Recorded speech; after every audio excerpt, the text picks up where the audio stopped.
నమస్కారం, welcome to I dream ధర్మ మార్గం కార్యక్రమానికి స్వాగతం. నేను మీ విజేత. ప్రస్తుతం మనతో పాటు ఉన్నారు దేవులపల్లి బాలచంద్ర శర్మ గారు. ఇప్పుడు వారితో మాట్లాడి మరిన్ని విషయాలు తెలుసుకుందాం. నమస్కారం అండి. నమస్కారం గురుగారు, సాధారణంగా మనం నిత్యం జరిగే కొన్ని పనులు చేసే పనులను బట్టి పెద్దవాళ్ళు చెప్తూ ఉంటారు కొన్ని ఇది ఇలా చేస్తే ఇలా జరుగుతుంది, అలా చేస్తే ఇలా జరుగుతుంది అని చెప్పి. దానికి ఉదాహరణగా తీసుకుంటే మనం అరటిపళ్ళు తీసుకున్నప్పుడు ఒక జంట అరటిపండు కనుక వచ్చింది అని అంటే ఇది తింటే కవల పిల్లలు పుడతారా ఇట్లాంటివి చెప్తూ ఉంటారు. వాడుక భాషలో ఇవన్నీ జరుగుతూనే ఉంటాయి నిత్యం. నిజంగా ఇలా సంబంధం ఉంటుందంటారా? ఇవి తినడం వల్ల కవల పిల్లలు పుడతారు ఇలాంటివి నమ్మొచ్చు అంటారా? శ్రీమాత్రే నమః, శ్రీ గురుభ్యో నమః. మీరు అన్నట్టుగా అసలు అరటిపండు విశేషత తెలిస్తే మనకి వినే వాళ్ళకి అందరికీ కూడా అర్థమవుతుంది. ఓకే, ఏ పండైనా సరే అమ్మా, గింజలు తిన్న తర్వాతకి మనం గింజలు తీసామనుకోండి, ఆ గింజలు తీసుకెళ్ళి ఎక్కడన్నా నాడితే అప్పుడు ములుస్తాయి. అంటే అది ఎంగిలైనది కదా. అవును, అంతే కదా. అరటి పండుని ఏం చేస్తాము, తొక్క నాటితే రాదు, తొక్క తీసేసి లోపల ఉన్నటువంటిది పెడితే రాదు. పండుకు పండు అలాగే పెట్టాలి. పండు పెడితే వస్తుందా? పండుకు పండు అలాగే మనం గనక మట్టిలో ఒక సగం వరకు నాటితే అది పిలకల్లాగా వస్తాయి, అలాగే చెట్టు ఫామ్ అవుతుంది. కాబట్టి అరటి పండు అనేటువంటిది ఎంగిలి కాని పండు. అందుకే దేవుడి దగ్గర విశేషంగా ఏం చేస్తారు అని అంటే, అరటి పండుని మనము నివేదన ఖచ్చితంగా చేయాలి. ఏ పండు చేసినా చేయకున్నా పర్వాలేదు. కొబ్బరికాయను కూడా కొట్టాలి. ఆ కొబ్బరికాయ కూడా లోపల ఉన్నటువంటి రంగు, రుచి, వాసన అక్కడే పుడుతుంది.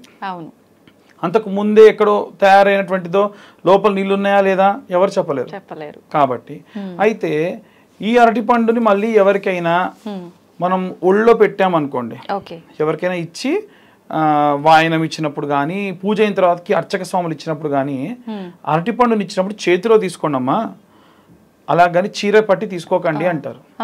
ఎందుకు అనంటే ఆడపిల్ల ఖచ్చితంగా పుడుతుంది అరటిపండు కనుక ఎవరిని అలా ఒళ్ళో పెట్టి తీసుకుంటే. ఎవరిని ఆడపిల్లలు కావాలనంటే ఒళ్ళో పెట్టి తీసుకోండి. అయ్యో, ఈ విషయం తెలియక చాలా సార్లు అందరూ పడుతుంటారు. అదే గింజ ఉన్న పండ్లు తీసుకుంటే మళ్ళీ ఆ గింజ ఇంకో చోట నాటేదానికి వీలుగా ఉంటది. కాబట్టి ఇక్కడ ఎవరిని అంటే ఆడవారిని తక్కువ చేసేటువంటిది కాదండి. జనరల్ గా మన యొక్క దాంట్లో చెప్పేటువంటిది అంటే ఆడపిల్ల పుట్టడం అదృష్టం. ఆడపిల్ల కావాలనుకునే వాళ్ళు చేతిలో తీసుకోకండి, ఒళ్ళో బట్టి తీసుకోండి. అమ్మవారు పుట్టినట్టు సమానంగా చూస్తారు. ఇలా అరటి పండు యొక్క విశేషత ఇది. ఇందున మనకి జంట అరటి పళ్ళు వస్తే చాలా మంది ఏం చేస్తారు, దాన్ని 2 ముక్కలు చేసి అక్కడ వేరే వాళ్ళకి ఒకటి, ఇంకొకళ్ళకి ఒకటి కూడా కొంతమంది ఇస్తే అలా ఇవ్వకూడదు. ఎవరన్నా ఇద్దరు భార్యాభర్తలు తినాలి లేదా పిల్లలు అవ్వాలనుకుంటున్న అమ్మాయికి విశేషంగా నివేదన పెట్టి వారికి నైవేద్యం పెట్టినటువంటిది ప్రసాదంగా ఇవ్వాలి అని పెద్దలు ఇస్తుంటారు. అది నిజం. ఎందుకు అంటే అసాధారణమైనటువంటి రూపము. మనకి ఎప్పుడు పడితే అప్పుడు జంట పళ్ళు కావాలి, పువ్వు వచ్చేటువంటి కొబ్బరికాయలు కావాలి అంటే రావు. అవి అసాధారణంగా వచ్చేటువంటివి. ఆ వచ్చినటువంటిది విశేషంగా ఏ బారసాలలోనో, ఏ నామకరణంలోనో, ఏ అట్ల తద్ది జరిగే అప్పుడో ఇవి నైవేద్యంగా పెట్టి, అమ్మాయి ఎవరికి పిల్లలు కావాలనుకుంటున్నారు రండి అని చెప్పి పెద్ద ముత్తేది ఎవరన్నా ఉంటే ఆంధ్ర వైపు వారు ఆ రోజున ఆ పండుని ఇస్తే ఆ పండు భార్యాభర్తలు ఇద్దరు తినాలి. లేదా అమ్మాయి గనక తినాల్సి వస్తే బహిష్టు అయినటువంటి 8వ రోజు 9వ రోజు తర్వాత తినాలి అని చెబుతూ ఉంటారు పెద్దలు. దీనికి ఒక కారణం ఉంది. సాధారణంగా ఆడవాళ్ళకు సంబంధించి ఓవరీ గట్టిగా స్టెబిలిటీగా ఉండాలి, వాటికి సంబంధించి ఏమంటారండి వచ్చేటువంటి అండం అనేటువంటిది గట్టిగా ఉండాలి అని అంటే మెటబాలిజం గట్టిగా ఉండేది 7వ రోజు 8వ రోజు మాత్రమే. అందుకని పెద్దవాళ్ళ నియమం పెట్టి ఈ ఆడపిల్లకి ఇచ్చి ఇలా అయితే పుష్టిగా ఉంటది, దీంట్లో ఉన్నటువంటి పొటాషియం అనేటువంటిది ఎక్కువగా ఉంటది, ఈ సమయంలో తిను తల్లి అని చెప్పి ఇచ్చేవారట.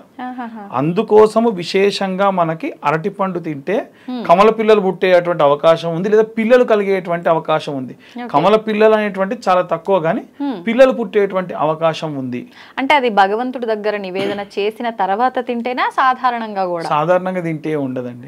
మామూలుగా మనం ఇప్పుడు మార్కెట్ లోంచి తెచ్చుకోగానే అలా ఏముండదు. మీకు చిన్న ఉదాహరణ చెప్తా. అరటిపళ్ళు తీసుకొని వచ్చి ఒకసారి నేను దేవుడి దగ్గర పెట్టా. కొన్ని కవర్లో పెట్టి పక్కకు పెట్టా. దేవుడి దగ్గర పెట్టినవి ఫ్రెష్ గా ఉన్నాయి అరటిపళ్ళు, పూలు. బయట కవర్లో పెట్టినవి వడలిపోయినట్టుగా ఉన్నాయి. అసలు ఎవరు అరటి పండ్లు మీరు స్టోర్ చేసుకోవాలన్నా ఇది ఒక చిన్న రెమెడీ ఏంటంటే ఒక పేపర్లో పెట్టుకొని పక్కకు పెట్టుకోండి. మనకి మీరు గుంటూరు వెళ్ళినా విజయవాడకి వెళ్ళినా బండ్ల మీద న్యూస్ పేపర్లో కట్టిస్తారు అరటిపళ్ళు. ఎందుకు అంటే వాళ్ళకి తెలుసు ఇట్లయితే ఫ్రెష్నెస్ ఎక్కువ ఉంటుందని.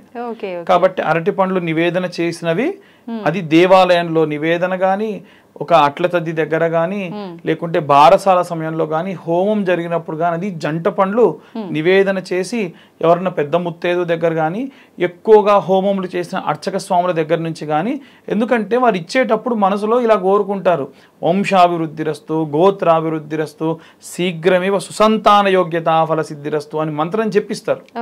ఆ ఇచ్చినటువంటి ఆ ఫలము తీసుకోవడం, అందుకే వారు చెప్పేటప్పుడు కూడా పూర్ణ ఫలం ఇది పూర్ణ ఫలమాదాయ అని చెప్పిస్తారు. లేదా పూజ ప్రారంభమయ్యేటప్పుడే ఈ పండ్లు ఉంటే విశేషంగా ఉన్న పండ్లను తీసి చూస్తారు. కొత్తగా పెళ్ళైన ఆడపిల్ల ఉంది, పిల్లల కోసం చూసిన ఆడపిల్లలు ఉంటే దేవుడి దగ్గర స్పెషల్గా పక్కకు పెట్టి కూడా ఇస్తారు. ఈ కారణం ఏంటిది అని అంటే మనకి స్పెషల్గా ఒక పండు పక్కకు పెట్టి వారికి పూజ అంతా పూర్తయిన తర్వాతకి కొబ్బరికాయతో పాటు ఇవ్వాలి. అలా ఇస్తే పూర్ణ ఫలము అని అంటారు. అందుకే పూర్ణ ఫలం ఇది పూర్ణ ఫలం ఆదాయ అని చెప్పి వారు ఏ దీవెనలు ఇవ్వాలి ఆ దీవెనలు ఇచ్చిస్తారు. దానివల్ల విశేషమైనటువంటివి ఖచ్చితంగా వారికి కలుగుతాయి. ఇప్పుడు సాధారణంగా మనం మార్కెట్ నుంచి తీసుకొచ్చుకున్నప్పుడు ఇలా మీరు చెప్పినట్టుగా అంటే కొత్తగా పెళ్ళైన వాళ్ళు, గర్భవతులు ఇలా అని కాకుండా ఎవరైనా కూడా తినాలంటే ఆలోచిస్తారు. తినొచ్చు, వాడికి ప్రాబ్లం ఏమి ఉండదా? Okay, okay. చాలా తీసి పక్కన పెట్టేస్తుంటారు. ఇట్లా జంట వచ్చినాయి అనగానే దాన్ని విడదీయకూడదు, తినొచ్చో లేదో ఇలాంటి సందేహాలు చాలా ఉంటాయి. తినడం వల్ల అయితే ఇబ్బంది ఏమి ఉండదు. ఏం లేదు. ఇంకా వీలైతే దేవాలయానికి తీసుకెళ్లి ఇచ్చేసాను. ఇట్లా స్పెషల్ గా వచ్చిన పండ్లు ఏమన్నా ఉంటే మీరు తినకూడదు అనుకుంటే దేవాలయానికి తీసుకెళ్లి దేవాలయంలో ఇచ్చేయండి. దానివల్ల కూడా ఏవైనా సరే ఒకవేళ మీరు తినకపోయినా సఫలం అవుతుంది, ఫలము సఫలం అవుతుంది. అలా అంటే మంచికి ఉపయోగపడుతుంది. ఇంకెవరన్నా ఇవ్వాలనుకుంటే వారికి ఇస్తారు, దాని యొక్క ఉద్దేశం. ఓకే. అయితే ఇప్పుడు మామూలుగా అరటి పళ్ళు అంటేనే దేవుడికి మనం ఎక్కువగా నివేదన చేయడానికి ఉపయోగిస్తాం. అందులో కూడా మళ్ళీ కొంతమంది ప్రత్యేకించి చిన్న సైజు చక్కెరకేళీలు ఏమంటారు కదా, ఇవే పెట్టాలి, మిగతాయి పనికిరావు, ఇవన్నీ హైబ్రిడ్, ఇలా రకరకాలుగా చెప్తుంటారు కదా, అలా ఉంటుందంటారా? రీసెంట్ గా నాకు తెలిసిన ఒక ఇంట్లో కూడా ఇలాగే స్టీల్ చెంబులో దేవుడికి కలశారాధన చేయకూడదు, అరటి పండ్లు చిన్నవే పెట్టాలి అంటే దేవుడు పలానా క్లాస్ పీపుల్ కి మాత్రమే నేను పూజలు తీసుకుంటాను, చిన్న కుటుంబీకులకు తీసుకోను, అలాంటి నియమ నిబంధనలను పెట్టారండి? లేదు కదా.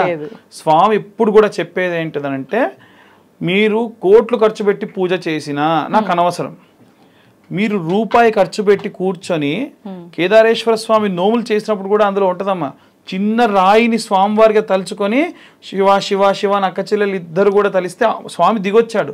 స్వామికి కావాల్సింది భక్తి, శక్తి కాదు. కాబట్టి ఈ రకమైనటువంటి పండ్లే పెట్టాలి, పలానా రిలయన్స్ మార్ట్ నుంచి తెచ్చినటువంటివే పెట్టాలి, దేవుడు ఎప్పుడు కూడా అలా చూడడు. స్వామి చూసేటువంటిది మీ భక్తి కానీ శక్తి కాదు. కాబట్టి ఈ రకము ఆ రకము, ఈ పాత్ర ఆ పాత్ర అనేటువంటిది దేవుడికి ఏవి లేవు. నిజంగా దేవుడికి మరి వస్త్రమే పెట్టాలి అనుకుంటే ఆకాశం అంతా వస్త్రం పెట్టినా సరిపోదట. కాబట్టి దేవుడు ఎప్పుడు కూడా కోరుకోడు, ఏ రకమైనటువంటివైనా పెట్టొచ్చు, తప్పేం లేదు. ఓకే అండి, చాలా మంచి విషయాలు తెలియజేశారండి. ధన్యవాదాలు. ధన్యవాదాలు.